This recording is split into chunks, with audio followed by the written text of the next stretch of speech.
Junho é o mês de santos populares, das primeiras amonas na água gelada do mar e das planadas a deshoras com os amigos a discutir se caracóis são ou não um bom petisco. Já agora, são. Mas junho também é mês de saúde digestiva e estas coisas estão mais ligadas do que parecem, já que muitas das nossas decisões cotidianas estão relacionadas exatamente com a nossa saúde digestiva, porque somos o que comemos, o que não comemos, os excessos que não dispensamos, os nossos hábitos de descanso ou de falta dele, o ir ao ginásio ou inventar mais uma desculpa para passar 6 meses sem lá pôr os pés. Tudo isto é saúde digestiva, mesmo quando nem nos lembramos, a não ser que haja uma cólica chata ou outra. Para conversar sobre esta iniciativa da Sociedade Portuguesa de Gastroenterologia, tenho comigo 3 pessoas com currículos tão impressionantes nesta área que eu gastava esta meia hora só a apresentá-los. Vamos então ter que ir pela versão curta. Professor Guilherme Macedo, presidente da Sociedade Portuguesa de Gastroenterologia e da Organização Mundial de Gastroenterologia. Doutora Ana Célia Caetano, presidente do Núcleo de Neurogastroenterologia. E doutor Ricardo Veloso, a convite da Sociedade, é o diretor do Serviço de Gastroenterologia do Centro Hospitalar Entre Douro e Voga. Bem-vindos. Muito obrigado. Estão ótimos? Essa saúde digestiva está ótima? Ou em casa de Ferreira de Pau? Não. Vamos lá ver. Só legumes. Só legumes. Espero bem que sim. Vou telefonar às vossas famílias no final disto. Pronto, eu tenho que fazer só então um pequeno telefonema. Ok, antes. Portanto, junho é mês de saúde digestiva. Coincide com o arranque do verão e coincide com uma coisa que aparece muito no verão e para mim que sou mulher, como devem calcular, aparece muito, por exemplo, nas minhas redes sociais, que são dietas detox. O que é que as dietas detox, para começar, resultam ou não resultam, ou é um bocado fantochada, que impacto é que as dietas podem ter na nossa saúde digestiva em junho e nos outros meses? Por isso, se calhar começamos por si, mas quem quiser ir conversando. Bom, as dietas detox é um bom assunto, porque é um dos mitos que está associados àquilo que se fala sobre saúde digestiva. A saúde digestiva ocupa um lugar tão permanente no imaginário de cada um, justamente porque é um assunto verdadeiramente impactante na qualidade de vida, que há uma série de argumentos, estratégias, instrumentos que se tenta encontrar para que a saúde digestiva seja melhorada. E coisas normalmente rápidas, ou seja, pois, há uma coisa que eu posso resolver 15 dias antes de ir para a praia. E é que existe sempre este conflito com o tempo. Mesmo a saúde digestiva precisa de algum tempo para ser trabalhada. Mas a dieta detox tem essa previsão, que é de ser algo que rapidamente nos consiga fazer levar a um equilíbrio que de uma maneira geral não o temos. Pelo que existe, apesar de tudo, alguma eficácia na dieta detox, mas o desequilíbrio que causa a introdução durante algum tempo de um conjunto de restrições, de uma série de afunilamentos durante um período limitado de tempo não é equilibrante. O desequilíbrio que surge em função disso acaba por produzir mais dano do que benefício. Pode parecer transitoriamente que a pessoa, por exemplo, reduz um bocadinho de peso, mas na realidade não trata aquilo que é verdadeiramente importante, que é um reequilíbrio saudável e um desafio saudável perante uma variedade nutricional, que é aquilo que nós pretendemos sempre. Sim. Para promover a saúde digestiva. Afunilar num conjunto de elementos ou de alimentos, para se tentar um determinado objetivo físico, aparente, imediato, não é uma boa solução a longo prazo. Eu vou tentar, nenhum de vocês alguma vez entrou nos morangos com açúcar, não é influencer, mas eu vou tentar confiar em vocês e não no meu Instagram. Sim, doutora Ana. Acrescentando ao que o professor Guilherme disse, realmente acho que mais importante do que fazermos dietas restritivas num curto intervalo de tempo é conseguirmos fazer isto de uma forma um bocadinho sustentada, não é, no tempo. Portanto, tentar que todo o ano a dieta seja relativamente equilibrada. E eu sou muito fã e volto aqui a falar, já falei antes, da dieta mediterrânica, que nós estamos aqui, património imaterial da humanidade já desde 2013, e que realmente acho que é fácil para nós, enquanto portugueses, realmente podermos cumprir uma dieta mediterrânica ao longo do ano, sem grandes sacrifícios, e que é uma dieta realmente saudável, equilibrada e acho que bastante saborosa também. Nada a acrescentar, estas duas tão doutas opiniões, como é óbvio. Eu vou só dar um pequeno pequeno conselho que eu às vezes nas minhas consultas dou. Sempre que virem uma coisa no Facebook que diz assim, grandes parangonas, os médicos não querem que se saiba, assumam que não é verdade. Sim. Vocês querem que saibam o máximo possível para as pessoas terem uma vida saudável. A saúde digestiva para nós é primordial, é fundamental e naturalmente que isso passa por uma dieta equilibrada e como tão bem disse a Ana Célia, a dieta mediterrânica não vem em saquetas, não vem em não tem um código 10% de não tem desconto. códigos 10% daquelas que nós Sim. sabemos todas, é efetivamente uma dieta equilibrada, o que se quer, com múltiplos alimentos e tudo o que nos prometa grandes resultados num curto espaço de tempo, tipicamente, infelizmente, não é, porque senão eu tinha mais ou menos 10 quilinhos, Claro. certeza. Um terço da população em Portugal apresenta sintomas relacionados. É muita gente, mas mesmo assim eu estou fascinada com os 2/3 que aparentemente têm uma vida mais ou menos normal. Afinal, o que é que nos dá a volta à barriga? Porque é que há 1/3 de pessoas que mesmo assim têm patologias associadas à saúde digestiva? De onde é que isto vem? O tubo digestivo, que é uma estrutura muito grande no nosso organismo, é uma fronteira gigantesca entre o nosso interior e o exterior. E, portanto, essa fronteira enorme, ainda por cima disfarçada, porque cada uma das estruturas do nosso tubo digestivo tem muitas pregazinhas, e, portanto, é como se a estrada fosse ali multiplicada muitas vezes. Isso expõe-nos, ou pelo menos é um território de exposição muito grande a muitos agentes externos, e que naturalmente nos podem causar benefício, que é o que a gente espera, pela alimentação, pela nutrição, mas também algum dano. E portanto estes desafios que temos diariamente obrigam a que o nosso interior orgânico seja confrontado com uma realidade que todos os dias varia, seja uma realidade nutricional, seja uma realidade, digamos, biológica, como bactérias, vírus, etc., para além de uma coisa que já nós temos cá dentro, que é uma galáxia de micro-organismos, que é o nosso microbioma. Portanto, o equilíbrio resulta deste jogo de forças permanente. Ora, é fácil compreender que este equilíbrio, à custa de um jogo de forças tão grande, por vezes, e muitas vezes com alguma regularidade, seja confrontado e seja rompido por múltiplas circunstâncias.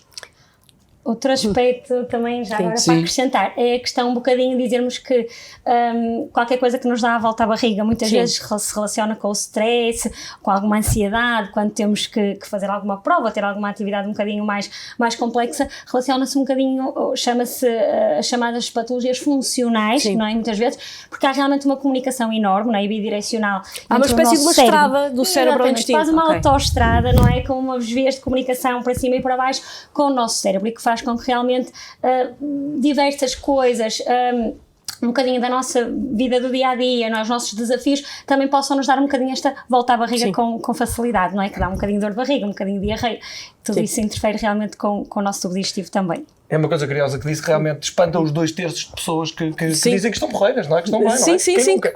E a realidade é que, especialmente nas doenças funcionais e muitas outras doenças do tubo digestivo, há uma sobre-representação. As pessoas não se apercebem que estão doentes, sem ligação normalizam. sem ligação nenhuma à nossa Ministra da Saúde, mas efetivamente o ser humano é muito resiliente. Sim. E há uma resiliência grande da grande maioria das pessoas, e há uma tentativa até das pessoas de racionalizar e de protelar alguns diagnósticos. Sim. Por isso, neste tipo de doenças digestivas, e as doenças funcionais então são um paradigma disso, nós temos isto tudo subrepresentado. Por isso nós pensamos em 10%, provavelmente, em termos de sintomas, pessoas terem sintomas nem que sejam mais ou menos esporádicos, estamos a falar pelo menos 40% a 50% da população adulta, naturalmente, numa altura determinada do ano.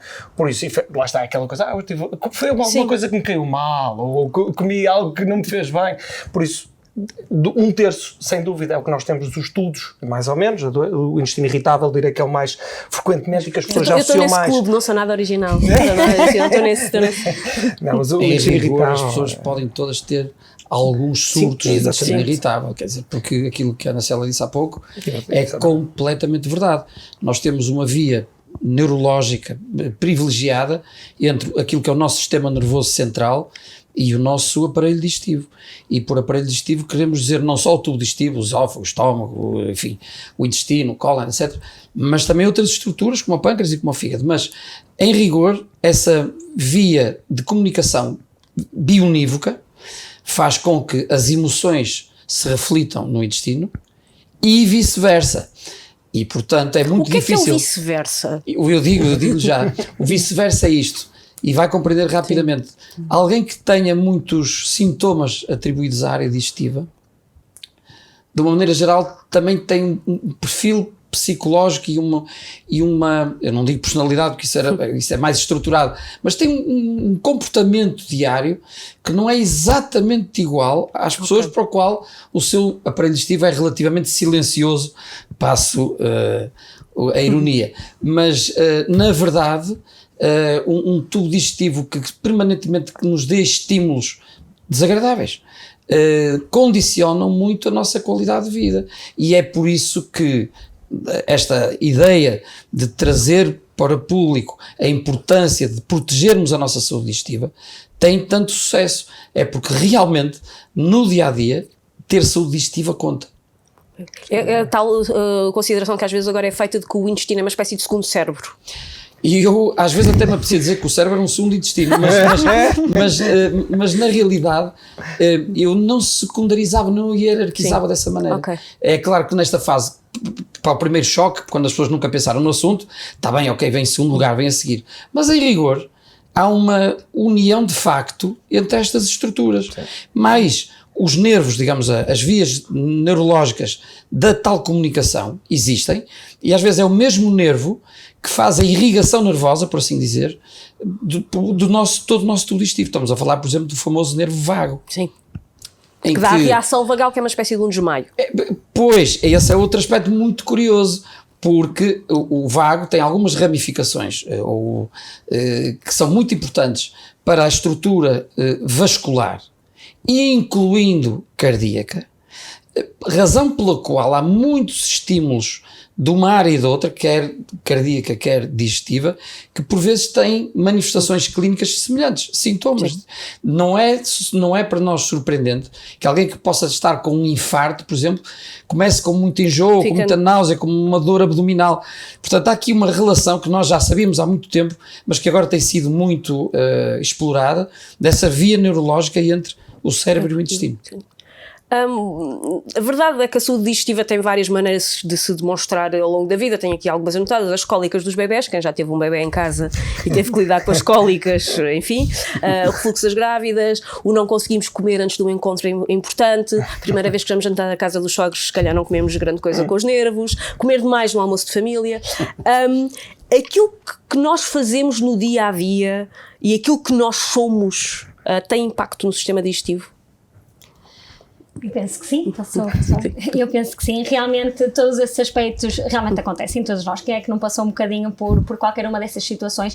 Tem um bocadinho a ver com isso, não é? Esta comunicação muito forte e estas ligações entre realmente o nosso cérebro, não é? O nosso sistema nervoso central e o nosso tubo digestivo faz com que realmente as emoções acabam por se manifestar um bocadinho nesta forma, não é? Que passa a cair por uma espécie de um aperto na barriga, não é? Por esta sensação de quase enjoo, parece que não conseguimos. Que nós achamos às vezes que é psicossomático, mas não é, nós de facto estamos a sentir aquilo. Não, efetivamente estamos a sentir. Eu acho que isso até é um dos pontos mais importantes e é algo que eu faço questão de frisar. As pessoas, às vezes, especialmente nas doenças funcionais, quando nos chegam, já passaram por muitas barreiras habitualmente, e têm uma percepção que toda a gente lhes diz: isso é tudo da sua cabeça. Pois. Não é. Isto é de uma interação extraordinariamente complexa entre o nosso tubo digestivo e o nosso sistema nervoso central, exatamente como foi dito pelo professor Guilherme e pela Ana Célia. E dessa interação complexa que eu costumo dizer meio a brincar, que nós ainda estamos quase na pré-história do conhecimento deste tipo de doenças, é que vivem estas doenças. Por isso que eu costumo dizer é a ansiedade. A ansiedade é típica. Quem nunca antes de um exame teve aquela cólica: ai meu Deus, que eu tenho que ir ao quarto bem, que senão isto vai acontecer aqui alguma coisa. A verdade é que a ansiedade não é ela que faz esse sintoma, é sim um fator de agravamento, ou seja, ele faz com que o nosso cérebro fique sensível a outro tipo de coisas, e quem manda é o nosso computador, claro. Não é? É mesmo assim, ou seja, mas isto não está na cabeça das pessoas, isto existe, não é psicossomático, é agravado naturalmente pelos estados de ansiedade, é um dos fatores típicos, uns triggers das doenças funcionais, mas não vive só no cérebro da pessoa nem na cabeça da pessoa. Aliás, é importante sublinhar uma coisa: quando nós dizemos doença funcional, exatamente, já estamos a chamar doença. Exatamente. É algo as pessoas agarram-se a funcional como quem diz: eu consigo funcionar mesmo assim. Mas quando se diz doença funcional, pretende-se dizer que há perturbação do funcionamento. O funcional vem daí, vem a ver com o funcionamento. Agora, que é doença, porque impacta muito na qualidade de vida. E quando às vezes há, enfim, estes sintomas muitas vezes são muito repetidos, e tornam-se quase um currículo da própria pessoa. Depois entram aqui vários aspectos psicológicos associados a esta história, mas na verdade implicam muitas vezes um tratamento específico, tratamento que não é só farmacológico, um tratamento que também é psicoafetivo. Isso é muito feito por nós também, não são só os psicólogos, claro, só os psiquiatras, não, todos nós temos um papel e uma palavra especial para que o próprio doente compreenda a natureza da sua essência. Às vezes os sintomas digestivos quase que são o ADN de um determinado indivíduo ou de uma determinada senhora, e portanto tudo isto tem que ser explicado, compreendido, porque o que é muito engraçado nas doenças ditas funcionais é de que a simples compreensão por parte de qualquer indivíduo que tenha estes sintomas, a compreensão da gênese disto, a compreensão de que, em princípio, e muitas vezes temos que demonstrar, que não há nenhuma doença grave subjacente, a compreensão de tudo isto faz logo melhorar todo um conjunto de sintomas associados. Isto não é magia, é simplesmente uma realidade biológica. Tentando relacionar agora também um bocadinho com outros fatores, porque obviamente quando se fala em saúde digestiva a primeira coisa que eu penso é às vezes como coisas que não devia, pronto. Mas obviamente que tratar da nossa saúde digestiva passa obviamente muito por aquilo que nós comemos, mas não passa só por isso, e um dos fatores é o exercício. Antes de pegarmos no exercício, há uma dúvida que eu tenho, que é o que é dor de burro? Porque eu fingi muita dor de burro nas aulas de educação física para me baldar, mas eu própria não sei o que é que estava a fingir, porque eu não sei o que é uma dor de burro, na verdade. Mas todos sabiam, porque toda a gente sabia. Se ela tem dor, é porque tem dor. Sim. Vamos mandá-la para o balneário e eu toda contente, era o que acontecia. Mas eu não sei ao certo o que é que eu estava a fingir. O que é uma dor de burro? Pronto, a dor de burro é um bocadinho controversa. Como é que se justifica essa dor de burro? Pronto, mas uma das possibilidades que se refere mais é que pode haver uma espécie de uma insuficiência circulatória, isto é, o coração tenta mandar o sangue com o oxigênio e os nutrientes para a parte abdominal e não consegue chegar lá com a mesma rapidez com que nós estamos a fazer exercício. E daí que seja uma dor relativamente transitória, porque nós depois paramos e com o repouso a dor passa também, não é? Penso que à medida que as pessoas forem ficando mais bem condicionadas em termos de exercício físico, terão menos dor de burro, porque esta demanda, não é? E então a parte cardiovascular e o nosso abdômen já estará um bocadinho mais otimizada, por assim dizer. E por isso é que o exercício físico é tão importante, mais para um condicionamento a longo prazo, não é? Estarmos bem preparados fisicamente para os diferentes desafios do nosso dia-a-dia, quer em termos de resistência, de elasticidade, não é? Etc. Tudo o que podemos fazer em termos físicos, mas é importante realmente mantermos isso um bocadinho ao longo do tempo, para não termos inevitavelmente essas dores de burro ocasionais. E é muito curiosa, a Ana Célia disse muito bem, é um bocadinho controverso a razão por qual se tem a dor, até porque a dor é algo que é apreciado muito individualmente e, portanto, a intensidade, enfim. Existem outras razões possíveis, muito gastroenterológicas, diria até, estas são mais cardiovasculares, digamos, mas há algumas que são muito curiosas e que todas as pessoas sentiram isso, que tem a ver com a acumulação súbita de gás em determinadas áreas do intestino. Okay. Nós temos uma espécie de um congestionamento de gás numa zona específica? É um congestionamento e sobretudo uma acumulação. de... Exatamente. IC19 não sei bem onde fica. Bem, não estou a brincar, mas sim uma VCI desse género. Estou a pensar sobretudo em dois ângulos especiais no nosso intestino grosso, que é um território muito importante da saída, digamos assim, daquilo que são os alimentos que já não são, no fundo, daquilo que já não presta para o nosso organismo, mas há dois ângulos em particulares. Que fica por baixo do fígado e outro que fica por baixo do baço. Esses dois ângulos, essas duas curvaturas, na acumulação de gás, faz com que a tensão na parede seja significativa. A pergunta é, mas por que diabo é que durante o exercício o gás vai lá parar? Não, o gás não vai lá parar. O problema é que com o exercício físico, o intestino todo tem um movimento melhor, mais apropriado, um pouco mais acelerado, o que faz com que algumas zonas do intestino se libertem de facto desse gás e que ele fique acumulado em determinados pontos mais sensíveis. Daí que a dita dor de burro muitas vezes é justamente uma cólica, uma pontada infracostal, portanto logo por baixo da grade costal, ou de um lado ou do outro, e que tem a ver com essa acumulação súbita de gás. É fácil compreender como é que isto passa e também é fácil compreender que o próprio exercício físico vai, nos minutos seguintes, movimentar o intestino de forma a que o gás saia daquele sítio e a tensão na parede se modifique. Mas como vê, parece uma explicação muito escatológica, mas é uma explicação que também tem sido apontada como uma causa de uma dor violenta em quem faz o exercício físico. Era o meu caso, eu sofri imenso, eu tinha que ir para casa, não podia. Nós acreditamos piamente nessa Esse fator é interessante de que o exercício ajuda o intestino a funcionar melhor, porque a primeira coisa, provavelmente nós pensamos em relação ao exercício digestivo é obesidade, é perder peso, é bom para o organismo de maneira geral, isso é obviamente um fator, mas o que é que mais pode acontecer causado, se eu faço exercício a fazer a digestão, o que é que acontece? Não estou a dizer uma chanfana e depois uma maratona, mas se eu faço exercício enquanto estou num processo de digestão, o que é que acontece? Força. Nós estamos sempre num processo de digestão, isto não para. Exatamente. Então nunca posso ir à água. Exatamente, aquele mito também é uma coisa importante para ser desconstruída, aquele mito de ir à água. Eu posso comer a minha bola de Berlim e ir à água a seguir? À vontade. Talvez não entrar numa água de 5 graus, assim de cabeça, mas aquelas águas do norte boas que nós temos lá. Mas se for devagarinho não há problema absolutamente nenhum, é uma questão de adaptação também dos nossos receptores cutâneos àquela temperatura. Por causa do nervo vago. Exatamente. Porque o estímulo vagal... dentro da água. O estímulo vagal térmico que o nosso organismo sente tem um reflexo inibitório sobre o coração. Portanto, há aquilo que se chama, um palavrão que se chama de bradiarritmia. O coração bate mais devagar. Por via, o estímulo do vago é refletido depois para o coração. Portanto, uma coisa é ter uma bradicardia, portanto, o coração a bater devagarinho, enquanto estamos a conversar a molhar os pés. Sim. Outra coisa é ter uma perda súbita de consciência em pleno mergulho. Exatamente. Porque o coração parou transitoriamente. E, portanto, sendo um mito, para a bola de Berlim seguramente que é um mito, é importante perceber-se que depois da chanfana era muito mal visto. Mesmo lá está, mesmo quando comemos, e especialmente um bocadinho demais, naturalmente que há uma redistribuição da circulação sanguínea no nosso organismo e ela é puxada para os sítios onde é preciso mais. Sim. Claro que quando nós estamos a fazer exercício, ela é puxada para o coração, para os músculos. Quando nós estamos num processo de digestão, ela é puxada um bocadinho a circulação. O nosso corpo tem estes mecanismos de regulação para a parte do tubo digestivo, por isso, é assim, se calhar não é a melhor coisa uma meia maratona depois de uma chanfana, efetivamente. Dito isto, naturalmente que o nosso tubo digestivo funciona 24 horas por dia, independentemente do que nós comemos ou deixamos de comer, ele está sempre a produzir coisas.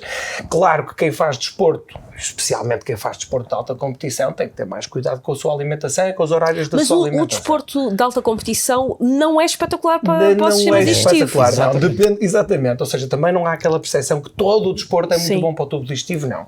Uma atividade física regular, adaptada naturalmente à pessoa, é espetacular a múltiplos níveis, tanto a nível das doenças funcionais como o intestino irritável, tanto talvez para a obstipação. É um fator protetor importantíssimo do cancro coloretal.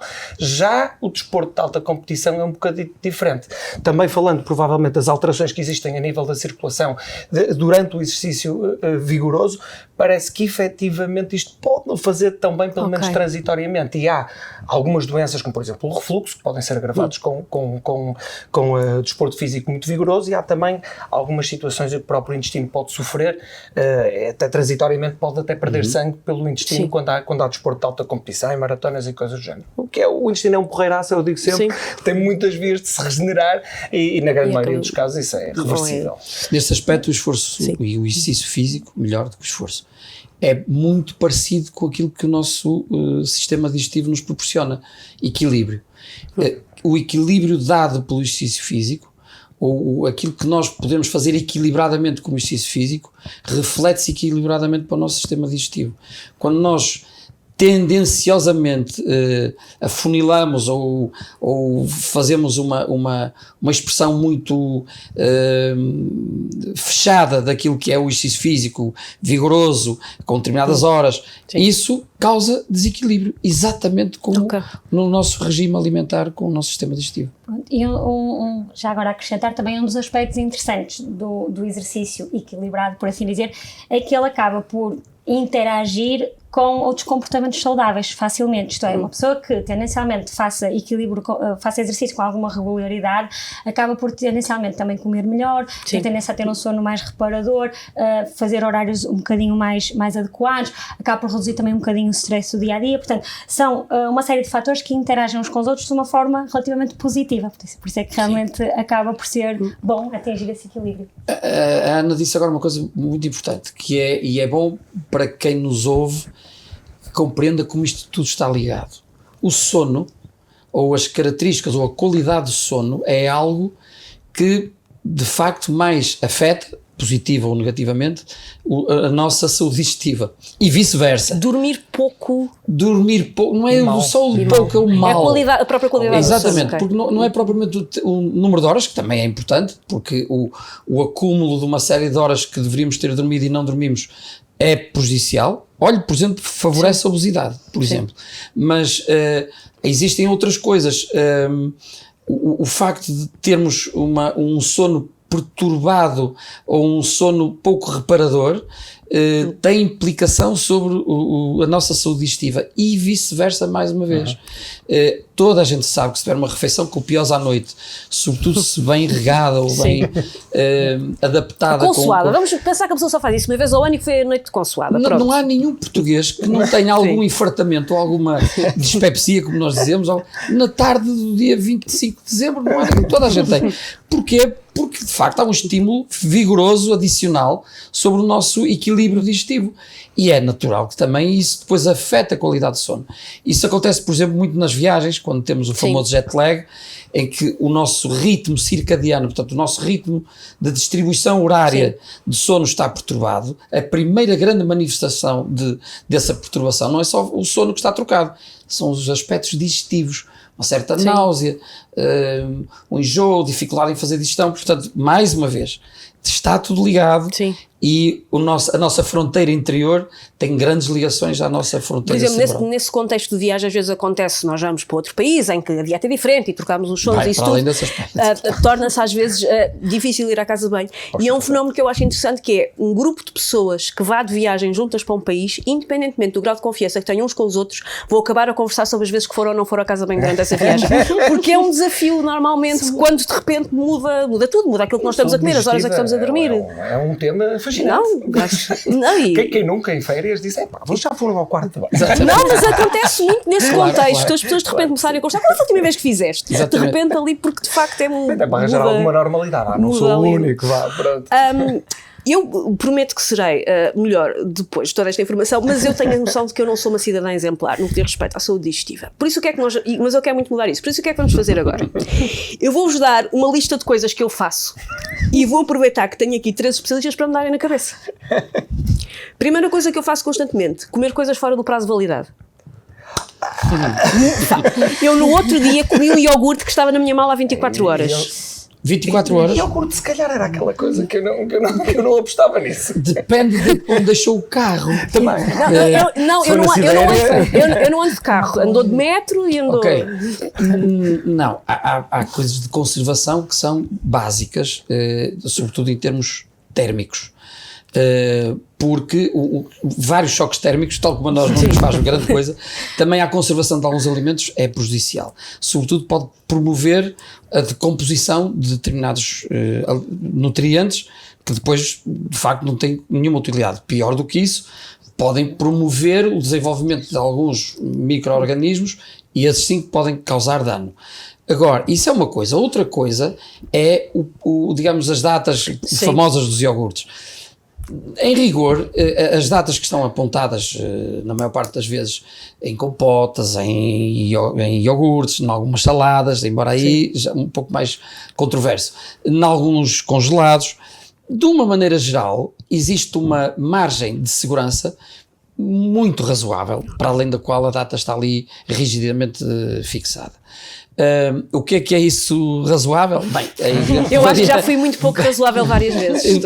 Muito pouco razoável será 1 mês ou 2 meses. Não, eu aí de facto não julgaria, mas uma semana, na maioria dos compostos que habitualmente são necessários que estejam guardados em frigorífico e estão no frigorífico, não causam nenhum tipo de perturbação. Se calhar o iogurte de banana, quando começar a ficar verde. Sim, normalmente o que eu digo é, se ele não está a respirar, é porque eu posso... Sim, mas depois há sinais físicos. Por exemplo, há produtos que ficam opados, não é? Ficam com ali. Obviamente isso representa que houve uma fermentação microbiana que pode ser prejudicial. Eu hoje saltei o almoço. Para dar contexto, são para aí umas 5 da tarde. Eu hoje não almocei. E? Estou a perguntar quão grave é. Não é grave. Não é grave. Jejum intermitente realmente é uma dieta que está uma dieta agora em voga. bastante na moda, mas legítima, ou a parte da moda aqui pode... Qualquer dieta é legítima desde que seja equilibrada. Okay. E qualquer dieta, sendo para perder peso, funcionam todas da mesma forma que a restrição calórica. A maneira como chegamos à restrição calórica é que pode variar de dieta para dieta. A dieta o jejum intermitente teria eventualmente alguns benefícios extra, porque faz com que algumas células do nosso organismo se destruam, digamos assim, e pensa-se que poderá ter alguns benefícios, mas ainda está a ser investigado. Ainda está um bocadinho em investigação, mas há assim dados interessantes sobre isso. Esta aqui eu já não faço, mas já fiz. Eu bebia 19 cafés por dia. É muito mau para o meu sistema digestivo. Como o professor Guilherme disse aqui. Bom, eu estou a notar sobretudo aqui uma certa... Um caminho para a autodestruição, não é, professor? Um certo tropismo pelo excesso, isto é, pelo desequilíbrio, Sim. que é aquilo que verdadeiramente perturba. Não há razão nenhuma para que, se estiver antes de um exame, e há 2 ou 3 dias em que haja necessidade de consumir mais café para estar mais acordado, para prestar mais atenção, isso não é isso que vai perturbar. O problema é a sustentação de um desequilíbrio. Sim. A sustentação de uma forma desequilibrada de se alimentar ou de não se alimentar é que causa um posterior dano. Estávamos agora a falar das dietas e de várias modalidades de dietas. O problema é também a insatisfação que isso causa no próprio utente, digamos assim. O consumidor dessa dieta, se ficar muito mais angustiado, muito mais perturbado no seu equilíbrio, só para cumprir aquilo que a moda dita, é muito pior estar a fazer a moda do que não a fazer. E, portanto, mais uma vez, o apelo ao equilíbrio é aqui muito importante. Não quer dizer que a gente seja equilibrados em todos os dias, em toda a vida, não. Mas pelo menos mais para. Convém ter algum equilíbrio em algumas coisas. Ok. E com o equilíbrio acabamos. Muito obrigada aos 3. Foi muito interessante esta conversa. Tinha aqui mais perguntas. Ficávamos aqui mais várias meias horas. E muito obrigada e até uma próxima conversa.